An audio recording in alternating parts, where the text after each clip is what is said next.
PSC Malayalam ചാനലിലേക്ക് എല്ലാവർക്കും സ്വാഗതം. ഇന്ന് നമ്മൾ ചർച്ച ചെയ്യുന്നത് തൊഴിൽ വാർത്തയിൽ വന്നിട്ടുള്ള 10th ലെവൽ LTS പോലുള്ള എക്സാമുകളുടെ PYQ ക്വസ്റ്റ്യൻസും ആ ക്വസ്റ്റ്യനോട് റിലേറ്റഡ് ആയിട്ടുള്ള ഫാക്റ്റുകളാണ് നമ്മൾ ചർച്ച ചെയ്യുന്നത്. നമ്മൾ 7 ക്വസ്റ്റ്യൻസ് അതിൻ്റെ റിലേറ്റഡ് ഫാക്റ്റും നമ്മൾ ഓരോ വീഡിയോ ആയിട്ട് അപ്ലോഡ് ചെയ്തിട്ടുണ്ട്. ഇന്ന് നമ്മൾ 8ാമത്തെ ക്വസ്റ്റ്യനാണ് ചർച്ച ചെയ്യുന്നത്. അപ്പോൾ നമുക്ക് പോയിന്റിലേക്ക് കിടക്കാം. ക്വസ്റ്റ്യൻ: മനുഷ്യന് ചില മൗലിക അവകാശങ്ങളുണ്ട്. 8ാമത്തെ ക്വസ്റ്റ്യനാണ്. മനുഷ്യന് ചില മൗലിക അവകാശങ്ങളുണ്ട്. അതിനെ ഹനിക്കാൻ ഒരു ഗവൺമെൻറ്റിനും അവകാശമില്ല. ഇത് ആരുടെ വാക്കുകളാണ്? ക്വസ്റ്റ്യൻ ഒന്നുകൂടി വായിക്കാം. മനുഷ്യന് ചില മൗലിക അവകാശങ്ങളുണ്ട്. അതിനെ ഹനിക്കാൻ ഒരു ഗവൺമെൻറ്റിനും അവകാശമില്ല. ഇത് ആരുടെ വാക്കുകളാണ്? Option A John Locke, option B Thomas pain, option C George Washington, option D Henry court. 2024 സെപ്റ്റംബറിൽ നടന്ന LTC എക്സാമിന് വന്ന ക്വസ്റ്റ്യനാണ്. ഇതിൻ്റെ ആൻസർ ഓപ്ഷൻ എ ആണ് കേട്ടോ. ജോൺ ലോക്കാണ് പറഞ്ഞത്. ജോൺ ലോക്കാണ് പറഞ്ഞത്.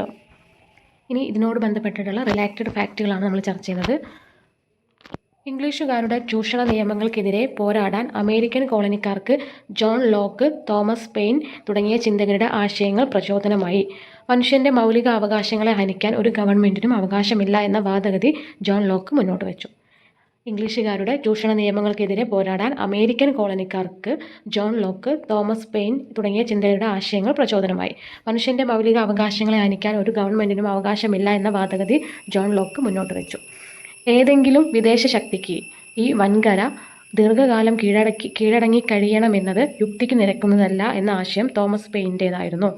ഏതെങ്കിലും വിദേശ ശക്തിക്ക്, അതായത് ഇംഗ്ലണ്ടിനേറ്റ് ഈ വൻകര എന്ന് ഉദ്ദേശിക്കുന്നത് വടക്കേ അമേരിക്കയാണ്, ദീർഘകാലം കീഴടങ്ങി കഴിയണമെന്നത് യുക്തിക്ക് നിരക്കുന്നതല്ല എന്ന ആശയം പറഞ്ഞത് തോമസ് പെയിൻ ആണ് കേട്ടോ.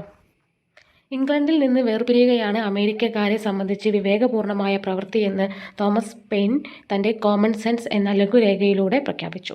ഇംഗ്ലണ്ടിൽ നിന്ന് വേർപിരിയുകയാണ് അമേരിക്കക്കാരെ സംബന്ധിച്ച് വിവേകപൂർവമായ പ്രവൃത്തിയെന്ന് തോമസ് പെയിൻ തൻ്റെ കോമൺ സെൻസ് എന്ന ലഘുരേഖയിലൂടെ പ്രഖ്യാപിച്ചു.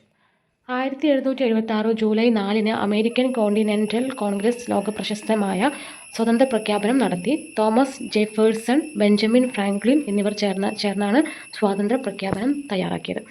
1776 ജൂലൈ 4 അമേരിക്കൻ കോണ്ടിനെൻ്റൽ കോൺഗ്രസ് ലോകപ്രശസ്തമായ സ്വാതന്ത്ര്യ പ്രഖ്യാപനം നടത്തി. തോമസ് ജെഫേഴ്സൺ, ബെഞ്ചമിൻ ഫ്രാങ്ക്ലിൻ എന്നിവർ ചേർന്നാണ് സ്വാതന്ത്ര്യ പ്രഖ്യാപനം തയ്യാറാക്കിയത്. എല്ലാ മനുഷ്യരും തുല്യരായി സൃഷ്ടിക്കപ്പെട്ടിരിക്കുന്നു. അവരുടെ സ്രഷ്ടാവ് എല്ലാവർക്കും ഒഴിവാക്കാനാകാത്ത ചില അവകാശങ്ങൾ നൽകിയിട്ടുണ്ട്.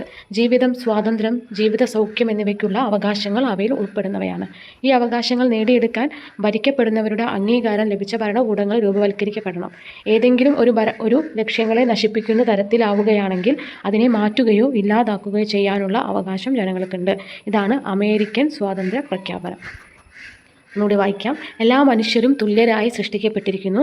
അവരുടെ സ്രഷ്ടാവ് എല്ലാവർക്കും ഒഴിവാക്കാനാകാത്ത ചില അവകാശങ്ങൾ നൽകിയിട്ടുണ്ട്. ജീവിതം, സ്വാതന്ത്ര്യം, ജീവിത സൗഖ്യം എന്നിവയ്ക്കുള്ള അവകാശങ്ങൾ അവയിൽ ഉൾപ്പെടുന്നവയാണ്. ഈ അവകാശങ്ങൾ നേടിയെടുക്കാൻ ഭരിക്കപ്പെടുന്നവരുടെ അംഗീകാരം ലഭിച്ച ഭരണകൂടങ്ങൾ രൂപവൽക്കരിക്കപ്പെടണം. ഏതെങ്കിലും ഭരണം ഈ ലക്ഷ്യങ്ങളെ നശിപ്പിക്കുന്ന തരത്തിലാവുകയാണെങ്കിൽ അതിനെ മാറ്റുകയോ ഇല്ലാതാക്കുകയോ ചെയ്യാനുള്ള അവകാശം ജനങ്ങൾക്കുണ്ട്. ഇതാണ് അമേരിക്കൻ സ്വാതന്ത്ര്യ പ്രഖ്യാപനം. അപ്പോൾ ഇത്രയും പോയിന്റുകളാണ് ഇന്നത്തെ വീഡിയോ നമ്മൾ ചർച്ച ചെയ്യുന്നത്. അപ്പോൾ നിങ്ങൾക്ക് വീഡിയോ ഇഷ്ടപ്പെട്ടാൽ ലൈക്ക് ചെയ്യുക, ഷെയർ ചെയ്യുക, സബ്സ്ക്രൈബ് ചെയ്യുക. മാത്രമല്ല നിങ്ങളുടെ അഭിപ്രായങ്ങളും നിർദ്ദേശങ്ങളും കമൻറ്റിലൂടെ അറിയിക്കുക. അടുത്ത ക്വസ്റ്റ്യനുമായിട്ട് അടുത്ത വീഡിയോയിൽ കാണാം. താങ്ക്